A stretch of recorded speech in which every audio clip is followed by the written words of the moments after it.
6h06, c'est notre dossier du jour et on l'évoquait déjà la semaine dernière. Les enjeux de la cyberdéfense. C'est vrai, on en parle de plus en plus car la liste des hôpitaux, collectivités territoriales et entreprises françaises victimes de cyberattaques s'allonge désormais quotidiennement. L'an dernier, la cybercriminalité avait été multipliée par 4 par rapport à l'année précédente. Chiffre de l'Agence nationale de sécurité des systèmes d'information. Ainsi, face à la multiplication des attaques, la France accélère sa stratégie de cybersécurité. On l'apprenait la semaine dernière, le gouvernement va bientôt investir 1 milliard d'euros supplémentaires pour faire monter le niveau général de protection et accélérer le développement de la filière industrielle française dans ce domaine stratégique.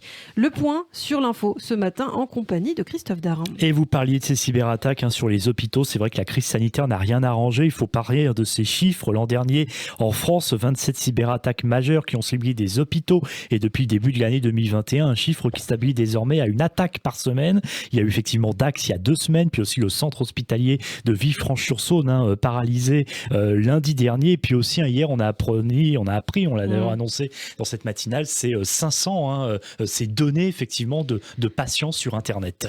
Et oui, les hôpitaux ont été infectés par ce qu'on appelle un rançongiciel, une attaque en fait qui rend inopérants et inaccessibles des systèmes informatiques entiers. En échange de la désactivation de l'attaque, les pirates exigent aux victimes le versement d'une rançon. Tout à fait, les chiffres de la section cybercriminalité du parquet de Paris qui sont conséquents. 148 procédures pour attaque au rançongiciel, comme vous le disiez, ont été ouvertes en 2019, un nombre passé à 436 en 2020, une quarantaine d'autres déjà ouvertes pour le seul mois de janvier, un phénomène exponentiel. Et j'ajoute très rapidement qu'hier matin sur cette antenne, au micro de Christophe Barbier, Cédric O a dit que la France ne paie jamais de rançon dans ces cas-là, puisque selon lui, ça ne fait qu'alimenter la cybercriminalité. Bon alors certes, c'est vrai que la crise sanitaire n'a rien arrangé, mais elle n'est pas à l'origine de cette accélération des attaques. Et tous les pays, tous les secteurs d'activité, effectivement, ils sont confrontés, Ilana. Alors pourquoi ? Eh bien pour une simple raison, c'est parce que les criminels ont trouvé depuis des années dans le cyberespace un moyen relativement peu coûteux, mais en revanche très lucratif d'exercer des activités illégales. En effet, avec des méthodes d'attaque désormais industrialisées, souvent sophistiquées, parfois appuyées par des considérations géopolitiques, ces criminels du net frappent à tout va, profitant de la fragilité des entreprises, d'établissements de santé, on l'a dit, de collectivités, d'associations ou de simples particuliers bien démunis.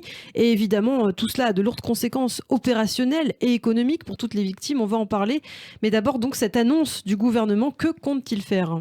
Eh bien, la cybercriminalité est en effet devenue un enjeu national et pour répondre à la croissance exponentielle de ces menaces sérieuses, le président Emmanuel Macron a présenté un jeudi dernier une nouvelle stratégie de cyberdéfense, stratégie qui vise à relever le niveau général de protection des acteurs publics et privés, ainsi qu'à donner un coup d'accélérateur au développement de la filière de la cybersécurité en France. Donc ça passe forcément par un plan de relance et un programme d'investissement d'avenir. La France qui va investir quand même, on l'a dit, 1 milliard d'euros supplémentaires d'ici à 2025 dans cette stratégie nationale. Et cela viendra en fait s'ajouter à des financements déjà prévus pour l'aide à la transition numérique des administrations. 136 millions d'euros vont ainsi être alloués à l'Agence nationale de sécurité des systèmes d'information, la fameuse ANSI, qui va réaliser notamment des diagnostics de sécurité auprès des établissements de santé et aussi des collectivités territoriales. Des solutions seront testées sur des sites pilotes, soit un territoire ou un hôpital, donc, et répliquées ensuite à l'échelle nationale. Et la NSI veut aussi renforcer les moyens de détection des attaques en créant des structures capables de réagir efficacement en cas d'urgence et d'assister les victimes, ce qu'on appelle en anglais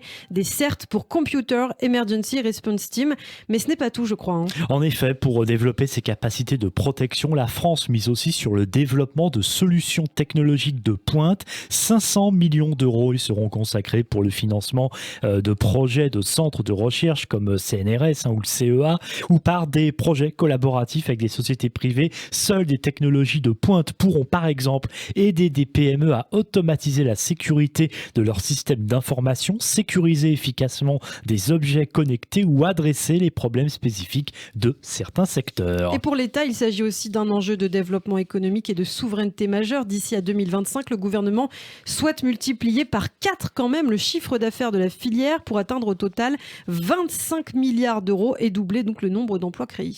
Oui, parce qu'en fait, le secteur de la cybersécurité souffre aujourd'hui vraiment d'une pénurie de profils et d'un manque d'attractivité, notamment auprès des femmes. Donc pour y remédier, eh bien, il faut mettre l'accent sur la formation. C'est tout l'enjeu de cette stratégie. Une fois les besoins prioritaires renforcés, de nouvelles formations et de nouveaux masters seront créés et financés. Bon, déjà un beau programme financé par les autorités qui y mettent vraiment du leur pour faire évoluer la situation. Et puis il faut ajouter que l'État va aussi investir dans ce qu'on appelle le campus cyber pour renforcer les liens entre tous les acteurs français de la cybersécurité. Un projet inspiré d'Israël. Et les origines de ce projet remontent à 2015. Emmanuel Macron, ministre de l'économie, avait effectivement rendu visite à Cyberspark. C'est un campus d'innovation basé à Beersheva, à une 60aine de kilomètres au sud de Tel Aviv. Un site qui accueille des industriels, des chercheurs, des startups par centaines, élus par la suite président de la République. Emmanuel Macron avait d'ailleurs annoncé fin 2019 un projet inspiré par ce qu'il avait vu en Israël. Bon, et en France, du coup, de quoi s'agira-t-il, ce campus cyber ? Eh bien, c'est un campus cyber, effectivement, un immeuble de 13 étages et de 20 000 m2, inauguré en septembre 2021, donc en principe à la rentrée, si tout va bien, implanté à la Défense, près de Paris, au milieu de toutes ces grandes tours, et qui réunira au sein d'un même lieu les meilleures entreprises dans le domaine de la cybersécurité. Et oui, la crème de la crème du savoir-faire à la fois privé et public, des grandes entreprises comme Orange Cyberdéfense, dont on recevra d'ailleurs ce matin le vice-président Nicolas Arpagian, mais aussi Atos, Capgemini, Airbus Defence and Space, Sopra Steria, des PME, des startups, donc des administrations, des laboratoires de recherche et d'innovation ou encore des centres de formation. Et oui, du beau monde avec un objectif commun, renforcer à la fois les capacités de veille, de détection et de réponse aux menaces partagées en développant par exemple une base de données commune. Et parlez-moi à ça, sur les terrains policiers et judiciaires, la France va continuer et même intensifier sa stratégie de coopération européenne. Européenne mais aussi internationale. C'est vrai que la cybercriminalité, on l'a dit dans cette chronique, est un fléau qui touche tout le monde. Là, la France et les pays alliés vont tenter de démanteler les réseaux cybercriminels, souvent aussi réfugiés dans les zones de non-droit. D'ailleurs, des succès communs ont déjà fait leurs preuves. C'est vrai, de récents succès qui ont permis de mettre à terre Emotet, par exemple. Alors qu'est-ce que c'est ? C'est une gigantesque infrastructure qui a rançonné des centaines de milliers d'internautes pendant des années, ou encore d'arrêter plusieurs pirates d'Internet. Alors évidemment, si cela redonne le moral aux défenseurs, cette difficile poursuite des cybercriminels, on l'imagine, ne va pas suffire. Ce que disent d'ailleurs les spécialistes. D'ailleurs, ce sera, je pense, une des questions tout à l'heure, effectivement, avec votre invité à 8h moins le quart. Ce qui cassera véritablement la courbe exponentielle des attaques, en fait, pour tout dire, c'est promouvoir une prévention efficace à chaque niveau. Absolument, il est important de connaître les arnaques en vogue sur Internet et notamment cette fameuse arnaque du phishing, la plus répandue, ce mail avec un lien malveillant sur lequel on est incité à cliquer malheureusement et qui peut par la suite nous voler de précieuses informations personnelles comme nos données bancaires.